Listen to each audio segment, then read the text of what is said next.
Bienvenue dans mon monde où je t'invite à te connaître profondément, à recoller les morceaux avec la part divine qui est en toi.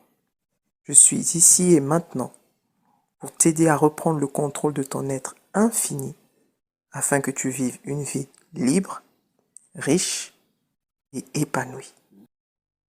Bonjour et bienvenue à toi. Pour toi qui ne me connais pas, je suis Genesis. Je suis l'autrice de Maintenant je vis, qui est accessible sur toutes les plateformes en ligne, le site Cultura, Fnac, Amazon, Furet du Nord et toutes les autres, mais aussi dans toutes les librairies en France à la commande. Alors chers abonnés, je voudrais déjà vous dire merci. Merci parce qu'aujourd'hui, notre communauté a plus de 100 abonnés et tout ça c'est grâce à vous. Merci beaucoup. Et j'ai mis un short sur YouTube hier soir où j'étais en train de vous proposer de créer un groupe WhatsApp pour ceux qui veulent. Vous mettrez ou dans les commentaires ou vous m'envoyez un mail par le mail de contact que vous connaissez avec votre numéro de téléphone, comme ça je vous ajoute au groupe parce qu'il m'a été proposé de faire ce groupe WhatsApp pour des personnes qui ont des questions parfois un peu personnelles, des personnes qui ont besoin de certaines réponses et qui veulent me joindre de façon directe. Et c'est pas toujours évident d'aller sur YouTube et d'étaler sa vie, quoi. Voilà, donc si vous êtes intéressé, n'hésitez pas, mettez-moi votre numéro de téléphone, quel que soit où vous vous trouvez dans le monde, du moment où vous avez une connexion internet, ça suffit. Mettez-moi votre numéro de téléphone ou en commentaire ou par mail et je vous ajouterai au groupe que je vais créer parce que je pense que c'est une bonne idée. Comme ça, on va partager nos succès, on va partager nos échecs et surtout, on va se tirer vers le haut. Parce qu'on est là pour répandre le message de la conscience, répandre le message de l'amour véritable, répandre le message de la création et des créateurs que nous sommes. Et partagez les vidéos, partagez autour de vous vos amis, vos enfants, vos maris, vos femmes, vos copines, enfin à tous ceux qui vous pensez à qui ça peut ajouter un plus. Partagez, n'hésitez pas. Alors aujourd'hui, je voudrais répondre à un abonné qui m'a écrit hier concernant le karma. Donc on va parler du karma. Donc sa question était donc le karma n'existe pas parce qu'il a regardé la vidéo Dieu et Diable que j'ai faite il y a quelques jours et donc il voudrait savoir ma position par rapport à ça. Ben, cher abonné, donc comme prévu, comme convenu, comme promis, donc voici la vidéo en question parce que j'avais promis que je lui répondrais par vidéo. Mon positionnement, il est très clair. Mon positionnement, c'est que je crois au créateur de toutes choses. Donc là, je parle déjà de ma conception de vie, ma spiritualité en fait. Je crois au créateur de toutes choses. Je crois qu'il est toute chose incarnée. C'est-à-dire tout. Quand je dis tout, tout. Donc, dès le moment où la dualité intervient, dès qu'une chose existe avec son contraire, là, c'est maintenant le domaine de l'homme, de l'humain. C'est-à-dire le petit nous, le petit moi. Donc, mais je crois que toute chose existe. Et même celle que je ne peux pas imaginer, ça existe. Et je vis une spiritualité libre. Moi, je pars toujours de la nature de Dieu. En fait, quand je me pose des questions sur est-ce que ça c'est vrai, est-ce que ça c'est pas vrai, est-ce que je me trompe, je repars toujours à la nature de Dieu. Comment je vois Dieu? C'est ça le b.a.-ba en fait. Si pour toi, Dieu c'est un être courroucé, c'est un être hyper rigoureux qui doit te châtier parce que tu as mal fait et qui doit t'encenser parce que tu as bien fait, ben, tu vas vivre ce Dieu-là, tu vas vivre les expériences de ce Dieu parce que tu crois en cela. C'est en cela qu'il t'a donné le libre arbitre. Donc pour répondre à ta question, c'est quoi le karma? Le karma, tout dépend d'abord quelle est ta définition du karma. Tout le monde n'a pas la même définition du karma. Pour moi, le karma, ce n'est ni plus ni moins la relation action-conséquence. Je ne crois pas au karma en tant que punition divine, en tant qu'une punition extérieure à moi qui me châtierait parce que j'ai mal fait ou qui me donnerait des points positifs parce que j'ai bien fait. Non. Parce que je crois que toute chose réside en moi. Je crois que je suis le créateur et tout ce qui existe existe déjà en moi. Tout ce que je vois dans ma réalité physique n'est qu'une projection de ce qui est déjà en moi. Donc en fait, en gros, par rapport au choix que je fais, je vais choisir telle ou telle expérience. Mais avant que l'expérience ne soit, elle était déjà dans le monde spirituel. Donc dans le monde spirituel, c'est le véritable monde d'où je viens, d'où je suis issu. Donc tout existe là-bas. D'où on te dit, la création est terminée. Donc le karma pour Genesis, ce n'est ni plus ni moins la relation action-conséquence. Je vais te prendre un exemple. Tu veux avoir un meilleur corps physiquement. Admettons, je ne sais pas moi, tu fais du 48 en taille, tu voudrais redescendre au 40. Je ne pense pas que en te goinfrant de la pire des manières du 1er au 30, en ne faisant aucun exercice, pas de sport, rien. En fait, la sédentarité même, quoi. Tu bouges pas, tu es là, tu fais que manger. Je ne pense pas que tu puisses atteindre tes objectifs. Donc, c'est simple. Tu veux, le résultat que tu veux obtenir, ça commence par la source. Donc, la cause n'existe pas s'il n'y a pas l'effet. L'effet n'existe pas s'il n'y a pas de cause. On est dans le monde de l'actualité. Et donc, les actions que tu poses vont déterminer ce que tu vas vivre. Les pensées que tu as vont déterminer ce que tu vas expérimenter. C'est pour ça que je vous invite toujours à veiller à votre source. Veillez à ce que vous mettez dans votre pensée. Veillez à être conscient. C'est tout l'intérêt de vivre en conscience. Sinon, ça n'a aucun intérêt. Il y a beaucoup de gens qui subissent leur vie parce qu'ils ne savent pas qui ils sont. Parce que quand vous leur parlez de cette histoire de créateur, quand vous leur parlez de cette histoire de Dieu, ils vous disent que c'est des choses fantaisistes. Ok, c'est un choix.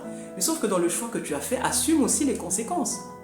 Ah, moi, pourquoi ma vie ne fonctionne pas? C'est toujours à moi que ça arrive. C'est toujours les mêmes choses qui se répètent, Repars à la source. Qu'est-ce que tu ne fais pas bien?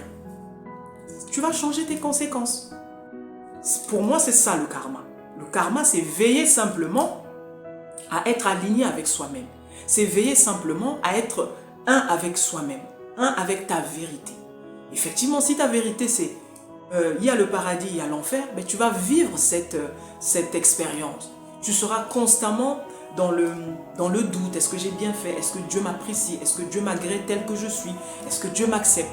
Tu seras toujours en ça parce qu'il y a cette culpabilité qui viendra toujours. Pourquoi? Parce que la vérité que tu nourris, c'est qu'il y a une sanction qui doit tomber parce que tu as mal fait. Comme il y a un bénéfice qui doit tomber parce que tu as bien fait. Tout part d'abord de ce que tu crois. Et donc moi, le karma, ce serait celui-là. C'est simplement veiller à marcher en fonction de qui tu es profondément. Quand tu commences à observer ce que tu fais, ce à quoi tu penses, tu vas changer de façon radicale ta vie. Aucune expérience n'arrive au hasard. Le hasard n'existe pas, sauf pour ceux qui croient que le hasard existe. Pour moi, il n'existe pas. Donc quand je vais vivre quelque chose, je vais m'interroger. D'où est parti ce truc? Parce qu'en réalité, la conséquence, c'est la cause. Quand vous regardez la conséquence, c'est la cause. Ce n'est pas quelque chose d'autre qu'on te sert. Ce que tu as semé, c'est ce que tu récoltes. Vous voyez, ça, ce sont les lois de l'univers. Et ces lois, personne ne peut aller contre ces lois. Personne. On est soumis à ces lois-là.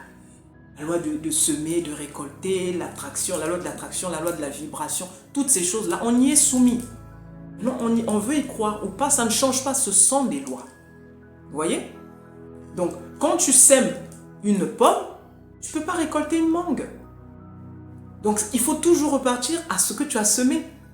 La récolte te donne des maux de tête. Enfin, tu te poses la question, mais pourquoi j'ai récolté ça? Pourquoi j'ai vécu ça? Repars à ce que tu as semé. Tu vas trouver cette semence-là dans ce que tu as fait, dans ce que tu as mis au départ.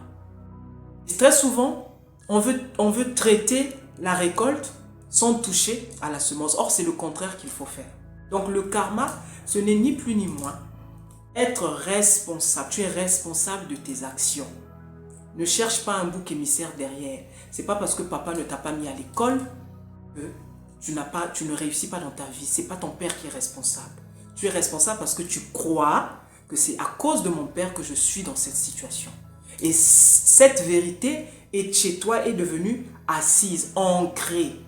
Donc tu ne vois pas une autre possibilité sinon que celle-là.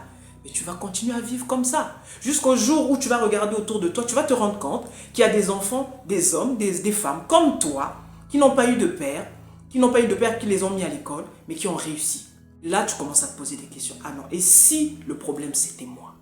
Vous voyez? Action, conséquence. Et c'est ça finalement le karma. Parce que le Créateur t'a rendu libre, de par sa nature, tu es libre. Et c'est en cela que tu as le choix à chaque fois. Il y a des gens par exemple qui croient que il y a le karma de certaines vies, des vies antérieures. On y croit, on n'y croit pas, c'est pas le problème. Chacun, vous savez, chacun crée son monde. C'est pas le problème de croire oui ou non, est-ce que c'est vrai ou c'est pas vrai. Il n'y a rien de factuel. J'avais fait un sujet là-dessus.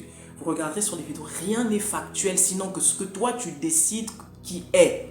Les définitions, c'est toi qui les donnes. Ok? Donc quand tu dis, quand quelqu'un va te dire que ah non, moi je suis en train de vivre, et on entend ça beaucoup. Les gens qui te disent que non, je suis en train de vivre la colère de quelqu'un que j'avais blessé dans mon ancienne vie, c'est pour ça que ma vie ressemble à celle qu'elle est. C'est une façon de voir les choses, c'est sa perception à lui ou à elle. Mais moi, Genesis, je crois que même si que les vies existent ou pas, il m'est donné constamment le choix d'être une nouvelle et une meilleure version de moi. Et ça se passe maintenant. Ça ne se passe pas dans une prochaine vie, ça ne se passe pas dans une ancienne vie, ça se passe maintenant. Peu importe ce qui a déjà existé, ce qui existera. Parce que je répète, tout existe. Ça dépend après de toi, ce que tu veux croire, ce qui te sied le mieux, ce qui t'arrange, ce qui te correspond le mieux. Mais moi, je sais que le choix m'a été donné pour que, aujourd'hui, que je pose une action consciente pour être quelqu'un de meilleur, ainsi de suite. Et c'est comme ça que mon âme évolue chaque jour. Voilà ce que moi, je crois. Cher abonné, de là où tu es, je t'envoie beaucoup de lumière. Je te souhaite de trouver ton chemin et tous ceux qui sont intéressés par ce sujet aussi. J'espère avoir répondu à ta question. Maintenant, la question, comme souvent ce que je vous dis, c'est ne cherchez pas les réponses dans ce que les gens disent. Trouvez les réponses en vous. Mais partez toujours de la véritable nature de Dieu. Si Dieu, il est seulement amour, l'enfer, qu'est-ce qu'il a à voir avec Dieu? Si Dieu, il est seulement amour, bonté, miséricorde, tout ce qui est bon, donc le mal, ce serait quoi? C'est les questions que vous devez vous poser vous-même. Et vous n'aurez pas forcément les réponses dans les livres. Vous n'aurez pas forcément les réponses dans ce que l'autre va te dire. Parce que tu auras toujours la possibilité de le contrecarrer, de le contredire. La réponse, tu la sais là-dedans, au niveau de ton cœur. Tu sais, quand tu fais un avec le tout, quand tu fais un avec le Créateur, tu connais la véritable nature de qui tu es. Et la véritable nature, c'est l'amour. L'amour ne peut tromper personne. L'amour est ce qui est. L'amour est au-dessus de tout. Donc finalement, ce qu'on appelle mal, diable, enfer, n'est-ce pas juste l'imagination de l'homme? L'imagination de l'homme est très fertile. C'est en cela que c'est un créateur. Mais tout doit exister. Ceux qui croient au diable, ceux qui croient aux esprits mauvais, très bien. Ça fait partie du jeu en fait. Il n'y a rien à abolir, il n'y a rien à mettre en exergue, il n'y a rien à abolir. Ce n'est pas ça le but. Tu es là pour te reconnaître, pour te connaître et pour vivre ta vie alignée avec qui tu es. J'espère que ça a répondu à ta question. N'hésitez pas à les commentaires, n'hésitez pas à me donner vous votre avis. Je vous aime. C'était Genesis. Ciao.